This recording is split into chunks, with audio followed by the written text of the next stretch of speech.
Hello everybody, on today's Shed Series video, I'm going to go over two things. First, I'm going to go over my 1897 chicken mama dress, and I'm also going to do a quick peek at the chicken coop I built a few weeks ago and how the chickens are doing these days, because honestly, I kind of have to stop calling them chicks at this point. They're so big, they're really going more into chicken territory. My house was actually built in 1897, so I basically had to make this dress, right? I mean, it's an 1897 pattern. When we bought this place, I said I was going to take pictures in front of it in an 1897 dress. Well, I did it. First of all, let's look at the dress that I've made out of the Wearing History 1897 morning jacket e-pattern. So I purchased the pattern on Etsy, which is where Lauren of Wearing History has her e-patterns. This video is not going to be a super step-by-step in-depth look on how I made this dress. I was going to do that, but Taylor of Dames a la Mode has already done that video, so you can go watch her video on her YouTube channel, Dames a la Mode, and see step-by-step how she did the process of making this dress. She had a little bit more work to do because she is not the same size as the e-pattern. The e-pattern is one size because it's taken directly from an original pattern. For me, I got real darn lucky and I am pretty much the size of the original pattern, so it was a pretty simple make for me. What I did do though is made it full length. So I'm going to quickly show you all how I added length to this pattern. So here is the main portion of the outer pieces of the Wearing History pattern. I only added length to the outer. The lining really only needs to be through the high hip as it is drafted in Lauren's pattern. So the only place where I'm adding length is the two outer pieces. So what I did is I added, I believe, 30 inches in length, evenly measured down from the original hemline. You'll want to check that on yourself as far as length, of course. So one thing I did is I shaved a little bit off of the flare at the hip here, like a scant ½ inch or so. But the pattern as is does flare out a little bit more here. If I were to follow that original line trajectory, I would have ended up with an even wider hem, and I was working with very little fabric. Here you can also see where I folded my piecing pieces. Because I was working with 45-inch wide fabric, I really wanted to be able to fit both pieces in next to each other on the fabric, but I had to turn these wedges into pieces to cut later. That allowed me to cut only two lengths for the main sections of the front and back, and then I used another single length to cut the wedges, and I actually changed the direction of the motif on my print for the backs. You really can't tell very much.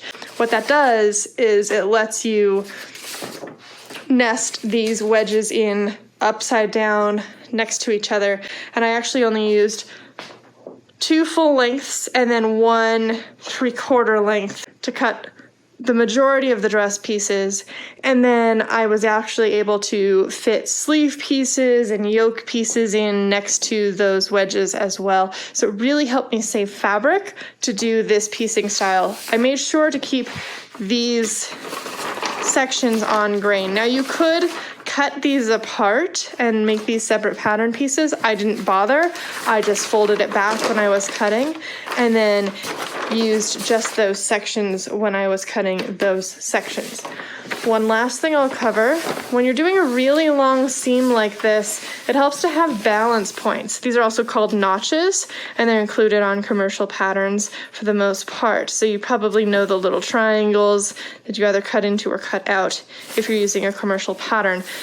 This pattern doesn't have them because it is taken directly from an original 1897 garment pattern, and those are notoriously scarce in markings. So what I did while I was at it is I went ahead and added notches or balance marks. I added one right here, kind of at the in between the waist and the bust, and then I went ahead and added one down here. And that allows me to match up my long seam at multiple places instead of just top and bottom. So how you do that is you match, in this case, you match the top edge here, you walk the edges down until you get to a point where you want to put a notch, and then you mark it, and then keep going until you get to the next notch, and so on. You want to make sure you match up all the edges going all the way down, and that's actually a great way to true up the hem as well. So I did need to true up the hem a little bit because of the way the angles worked, adding the extra 30 inches in length. Things were slightly off down here once I got to the bottom. You can see this is the original mark that I had marked off of the front piece. So I actually just added a little bit of length to the front to match the back here. That is called truing up. There's no waistline marked on the pattern, so the way that I've determined that length is I measured from the nape of the neck down. I used the stripe in my fabric to create some visual interest, so I cut the front yoke portions on the cross, and I cut it so that the flowers would be pointing in different directions. Same thing with the ruffles here. When you're cutting something with a one-way direction print or a stripe, you can get some really interesting effects by paying attention to that kind of thing. So I was really careful to cut, you know, with the flowers facing up, of course, except for one piece down at the hem on the back where I had to piece it. Those I actually had to cut upside down, but you really can't tell, so it works. Now, this pattern is very basic as far as instructions. It assumes that you know how to put a garment together. These turn-of-the-century patterns really don't come with much instruction. They think you already know how to make a dress. So here you can see that my fashion fabric for the front is only cut as far as it is visible because I didn't have any extra fabric. So that I did to save fabric. And then I mounted that onto the fitted base lining, which I cut out of another random cotton print that I just happened to have in my stash here at the shed. I have like 4 fabrics here total, so I'm kind of making do. I've also made some masks out of both of these fabrics, so technically I have one that matches this dress. It's weird, we live in weird times. But anyway, so that is the fitted base here, and then you can see that is the same all the way through. I just serged my seam allowances for finishing because it's fast and easy. I pressed the side back seam towards the front because that's kind of where it wanted to lay, and so I let it do it. And I just serged the hem of that fitted panel as well. Now you can see right here, this is where the belt is attached on the outside, and you can also, hopefully, yeah, you can see the stitch line here. That is what attaches the outer layer to the lining up until you get to the full back pleats, which is such a cool feature of this dress. And then there's the belt on the outside. So the layers are not together anywhere except for that stitch line here, and then the center front, and the armhole and neck, of course. So what I did is I fitted this to myself, figured out where my center front needed to be, gave myself a 5/8 inch overlap on both sides, and then I turned back the edge on the lining. And I did the same with the outer layer, and then I actually just laid them on top of each other and top stitched them together.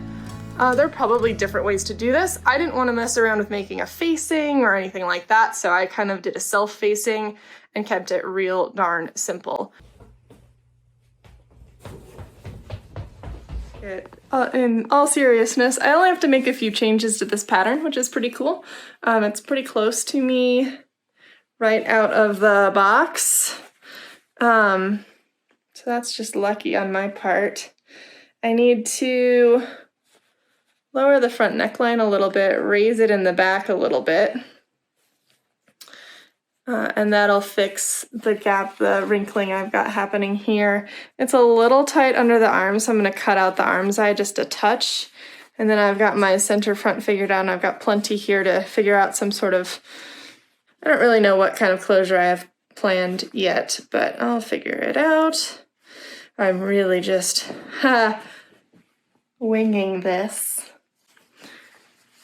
But it's fun, and this is actually a great little project to put together right now because my brain is not functioning at full problem-solving capacity. I wonder why. So that'll get gathered there, and then the whole thing gets a cute little belt, and I love the back. I cannot show this to you. Yeah, that's impossible. Wow, good video content, Cindy. But the back has this cool Watteau detail, which I'll show later. And you can see here I made a little header, which I top stitched down too, because I thought that would create a little bit of visual interest. And I saw Taylor's in her video, and I thought that was so cute. But I wanted to do the ruffle, so I put it on the ruffle instead of the main piece. The main piece I attached before the ruffle, so I had it flipped up in the front, stitched it, and then flipped it down, and then pleated in the back to fit. And I just did like a box pleaty kind of thing. It just sort of does what it wants back there, but I like what it does, so hey, that works. The other thing is that the pattern does not have a collar, so I created a collar pattern that I hand drafted real quick based on my neck measurement that I came up with when I fitted the garment. And so what I did is I drew a straight line out on my paper and a right angle up at center back. What you then want to do is kind of eyeball a bit of a curve. Most stand collars are curved, and they start curving sort of at the just over the shoulder point. Now that's an extremely generalized statement, but it does work for most things. There is some funky math you can do to figure out what this curve needs to be.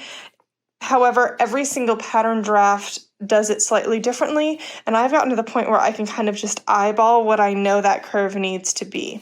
If you were to cut this as just a straight strip, it would bunch up and out at the front neckline right here. And what this is essentially doing is taking out that fullness that would have happened along the top edge and fitting it into the neck as the neck tapers upwards.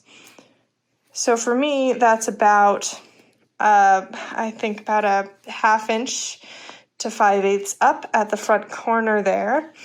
And I also made my collar a little taller in the back than in the front, which is a decision I made while I was drafting. So you can see this here is the original line that I had drawn. I was going to do an even collar, and then I decided, you know what, I think for 1890s, I'm going to go ahead and make it just a little taller in the back. So I did that. This pattern does not have seam allowance included at all, so you need to add your own seam allowance. Now for me, that's great because I'm used to working with theatrical pattern making techniques where we actually draft without seam allowance and we add larger seam allowances as we're working. That helps make things alterable. This pattern piece that you're looking at, all of these pieces do not have seam allowance added.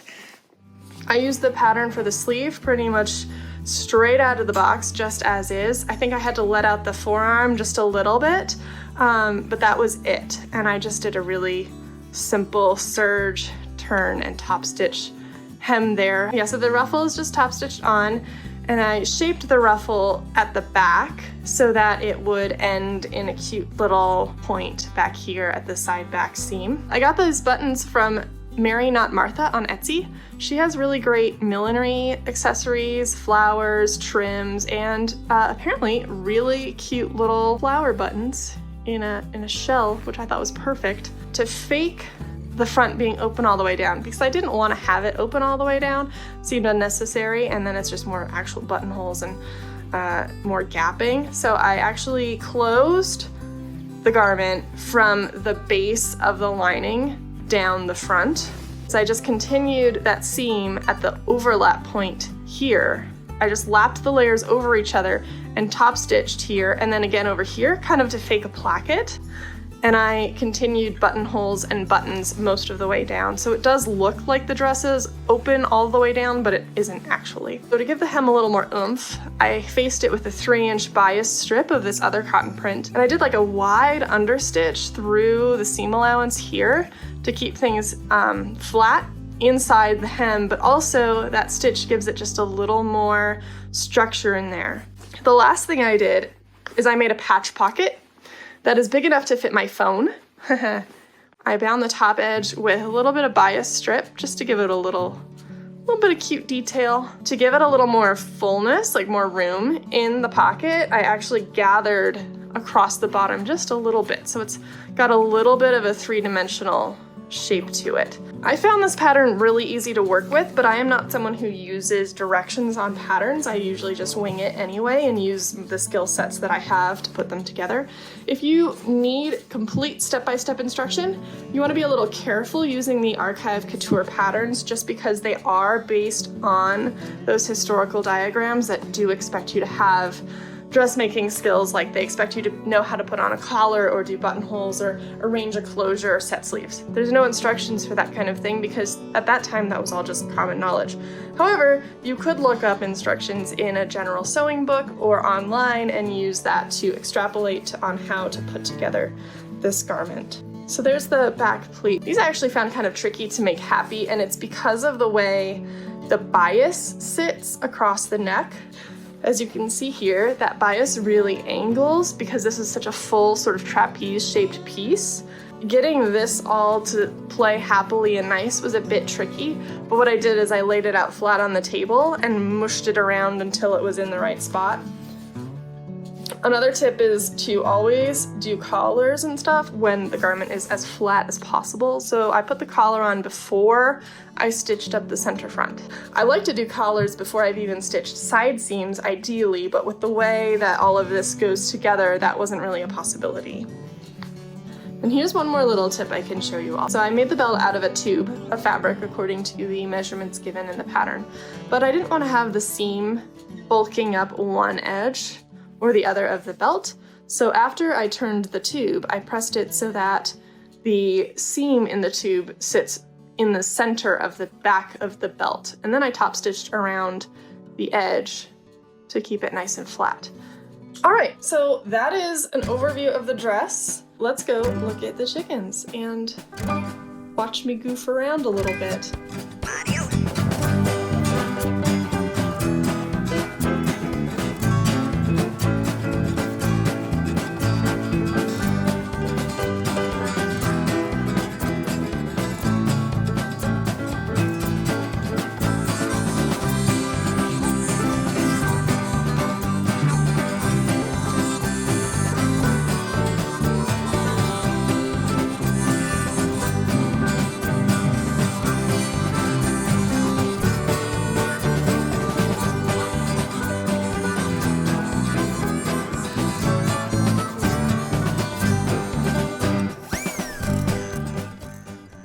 So chicken mama dress needs a chicken mama coop, right? So this is based on the coop that was already on the property, and we just built this frame around it basically to make a run for the chickens. It's not a very big run, but we're gonna let them run around in the yard later, so I'm not too worried about that. Hi, big girls. So there's Selma and Louise, the black ones. They are huge. Oh, and there is Eliza. I can actually tell the Schuyler sisters apart now because hopefully they feathered in with 3 very distinct feather patterns. So Peggy is the one with the most white on her wings. Eliza is the sort of middle one, and then Angelica is the one with the most red on her back. Very simple construction on this thing. It's pretty rustic. Just built the frame and attached the chicken wire to it, and then attached all the frames together with long decking screws. I didn't use pressure treated lumber or anything. I went with the cheap stuff. So I'll probably want to upgrade this or improve upon it as we go. So, you know, we'll try to keep it cheap. Hi, chick, chick, chick. What you think? You can be on the YouTubes.